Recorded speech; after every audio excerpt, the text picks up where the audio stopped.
Everyone, welcome to the Dojo Live recap show. It is Monday, October 19th, 2020. Hi, Kim. Welcome back Hey, to hey, another week Leo. of fun interviews and exciting conversations. Yes. So, we are Cannot believe recapping. we're like more than halfway done with October already. I know I know, crazy, right? It's halfway through already. So we've got another full week this week. We've got 3 shows coming up. But before we do that, let's try to recap last week's shows inside of 10 minutes. That's it, 10 minutes, folks. So we spoke with the CEO and co-founder of Reclaimant, Hmm. David Wald, and we spoke about identifying and protecting what's important, how technology is used to help companies empower employees in creating a culture of workplace safety. And then we also spoke with, we had a couple of things that moved around last week. We actually had 2 shows that got postponed. The guests couldn't make it, but we managed to have a Wednesday morning, 10 a.m. Pacific show with Ginny Walden, who's the Chief Innovation and Marketing Officer at, oh my gosh, what's the name of the company? It slipped. Daily Pay, I think. I Yes, think that's right. Uh-huh. that's right. Yes. So they're a company that deals with on-demand pay for employees, which is an interesting conversation. I thought that was awesome. And let's get right into it. So the one that stood out, they were both great conversations. The one that really stood out for me was the one with Jeannie, which was about this idea of back in the old days, when you worked for the day, you got paid. You worked Hmm. for the day, you finished your day, you got paid for that day's work. That's kind of how things were. That was before payroll. You showed up, you did your work, and you got a check or you got cash, and you were done.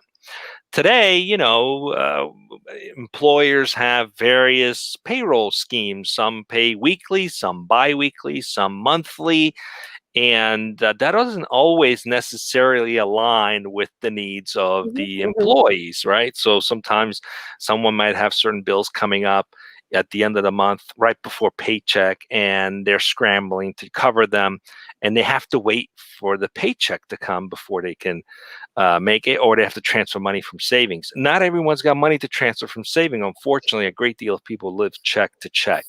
So this company has come up with a solution that integrates well with payroll system. They've made it really simple for employers to offer this option where you basically can take out your pay based on how you've accrued it. So Hmm. if you've got 10 days accrued and you can't wait till payday, you can pay yourself those 10 days. So it's a pretty cool platform they've created to enable employees the power to decide when they want to get paid. If they want to get paid daily, every other day, or whenever they've accrued the funding to do so. Hmm.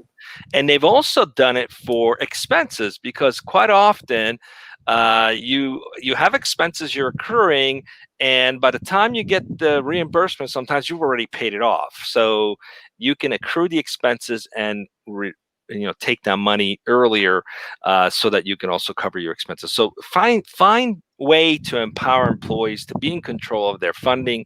It's money they've earned, so they should Yeah. have the right to take it out whenever they want to. And then the other show was with David Wald. Anything stood out for you from that show? Yeah. As you mentioned, we spoke with David Wald, and mostly they're utilizing technology to make workplaces safer. And I really loved that. I love the platform and how it got everything accessible and even online, right? Where traditionally a lot of this workplace safety is still relatively manual, the OSHA manual stuck in the corner or paperwork that people have to turn in.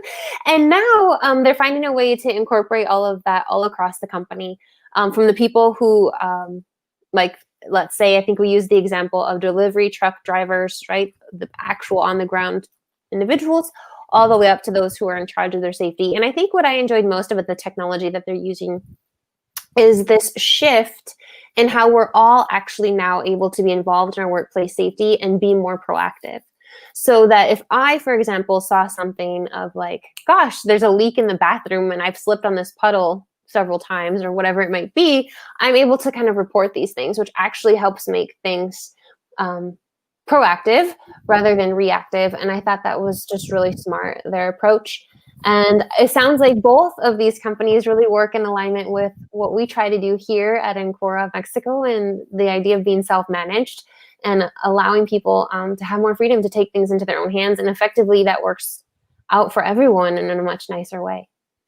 What was interesting about that conversation with David is that historically, a lot of companies go about this in a sort of damage control approach, Uh-huh. right? They've encouraged in the past tracking how many days have gone by, before an accident. I decided to do the show outside today, and I'm getting attacked by flies.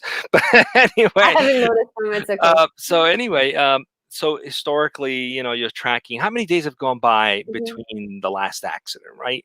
And sometimes those numbers, something happens that's minor, and let's not mess up that record and not report it, right? So it doesn't encourage the right behavior. Whereas Mhm. getting everyone to be involved in ensuring the safety of the workplace, it's about gamifying, Mhm. making those incremental improvements. It's not about not having any accident. It's about having perhaps an accident that was minor and learning from it so that you can avoid it in the future. And Mhm. you can only do that when you engage everyone in the process, and it doesn't become more about controlling how things are reported. It becomes more about empowering everyone to participate Yeah.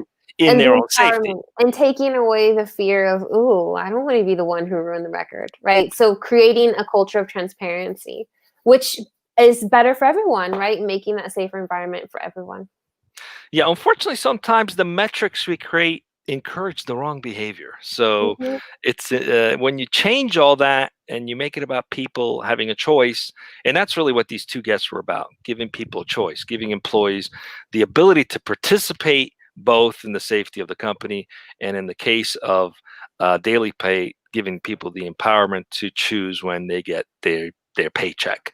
Right. Uh, so what do we got coming up this week? We've got 3 shows Ooh. lined up this week, right, Kim? What do we got 3 coming up? shows. Yeah, October 20th. So tomorrow we're starting off the week with Multilingual Meetings and the Future of Work by Ferdad. Oh no, Ferdad, I'm so sorry. I don't know how to pronounce your last name yet. I think it's Zapation. And the question here is, can I really organize an online meeting or event in multiple languages? So it's really interesting, particularly for global companies like ours. And yeah, he is the CEO at Kudo. Then, following that, on Wednesday, October 21st, we're going to be speaking with Anne Herman and Kimberly Sullivan. They're the chief thought leader and the chair of Herman VP. And excuse me, she is the people and talent at Herman. And so they'll be addressing idea to success, right? Leading brand evolution as a female entrepreneur. So all of you women out there, right? It's no longer a man's world. And finally, on Thursday, October 22nd, we'll be speaking to Lucas Ward, co-founder and CTO of Kin Insurance. And he's going to be talking about learning from failure, right? Why failure is our most important teacher. That should be an interesting conversation, and it's never been a man's world. We've just had the illusion, the delusional illusion that it was, and it's never been that. So, please join us back tomorrow at 1 p.m. Pacific and Wednesday and Thursday, and we'll have another exciting conversation with thought leaders and luminaries about what they're doing and sharing their stories, their wisdom, and experiences. And until then, see you soon. Stay safe. See you tomorrow.